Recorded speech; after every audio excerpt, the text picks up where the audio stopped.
Have you ever learned a new word in English, felt super confident about it, and then, poof, the word disappears from your mind just when you need it most? If this sounds familiar, you're definitely not alone.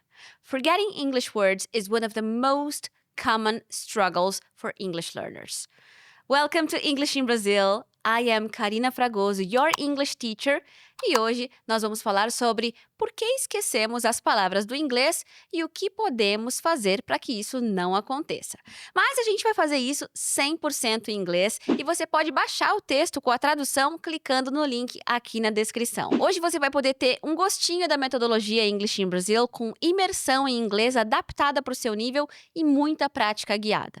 Então, se você está perdido e querendo falar inglês de verdade, eu te espero na minha próxima turma do curso English in Brazil. Ele tem conteúdos do zero ao avançado e você vai começar a falar inglês desde a primeira aula, pode acreditar. Porque a gente tem tudo para você. Aulas gravadas, ferramenta de gravação de fala, aulas de conversação 2 vezes por semana. Então clica aqui no link da descrição e eu vou te esperar em aula, ok?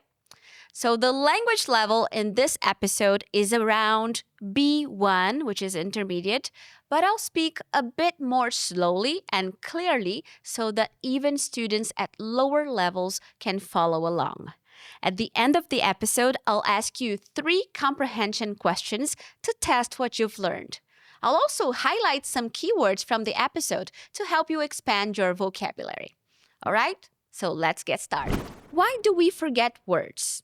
Well, learning new words is exciting, but if you don't use them, they can easily slip from your memory. This is called the forgetting curve. The forgetting curve is a concept created by a German psychologist who discovered that we forget information quickly if we don't review it. For example, without practice, you might forget up to 70% of what you learned within just 24 hours. Sounds frustrating, right? But why does this happen? Well, our brain is designed to focus on what seems important or useful. If your brain doesn't see a reason to hold on to certain information, it naturally starts to let it go. This is actually a good thing. It helps us filter out information we don't need. Imagine if you remembered every random thing you heard in a day. Your brain would be overwhelmed. So your brain prioritizes what you use most. That's why learning new vocabulary isn't just about memorizing words once. To really remember them, you need to show your brain that these words are important. And the best way to do that is through review and repetition. So what is spaced repetition? Let's talk about it. Research shows that reviewing information at specific intervals, known as spaced repetition, helps move knowledge from your short-term memory to your long-term memory. Instead of repeating a new word 5 times in one day, it's better to review it tomorrow, then 3 days later, then 1 week later, and so on. Each time you review it, your brain strengthens its connection to that word, making it easier to remember. There are some great apps that can help you with this, like Anki, Quizlet, or Memorize.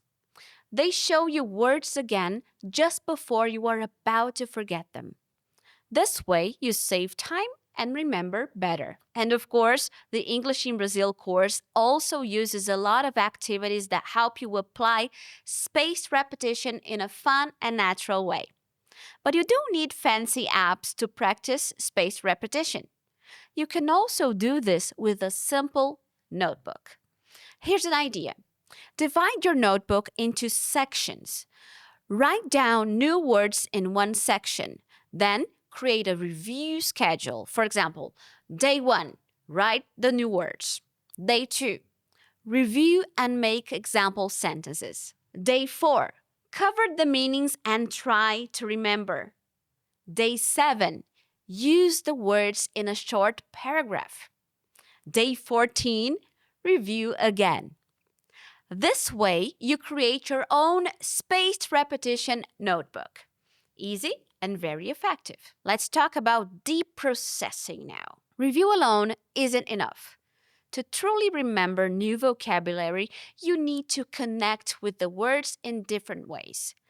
This technique is called deep processing. Here are some ideas. Write sentences using the new word. Then say the word out loud while looking at a picture. Explain the meaning of the word in simple English. Then teach the word to a friend or even to yourself. The more you interact with a word, reading it, writing it, speaking it, explaining it, the stronger your memory will become. Your brain needs these connections to decide, hey, this word is important, let's keep it. So another important point is using the new words in real-life situations. In other words, use it or lose it.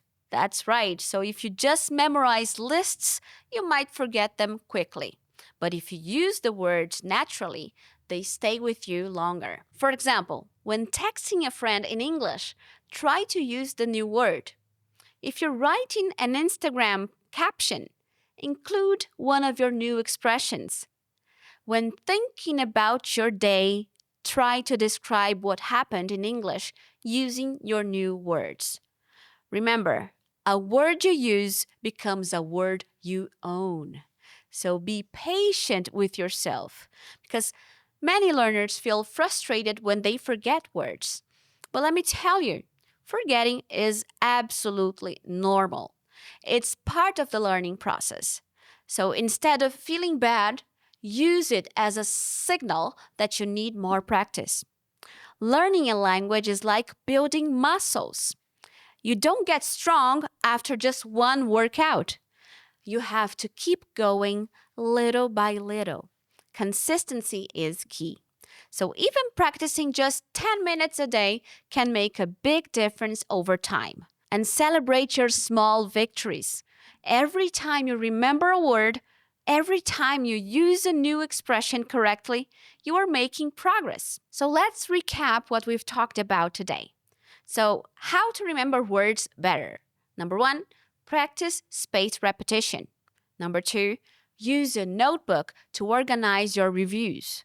Number 3, connect with new words in different ways through deep processing. Then use the words in real-life situations.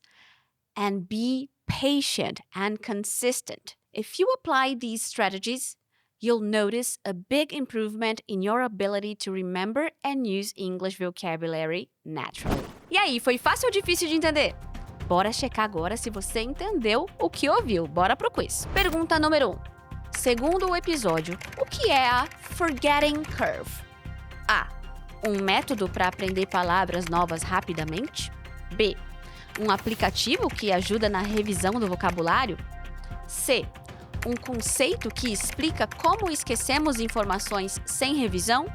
Ou letra D, um tipo de exercício para praticar a conversação? E a resposta é letra C. The forgetting curve is a concept created by a German psychologist who discovered that we forget information quickly if we don't review it. Pergunta número 2.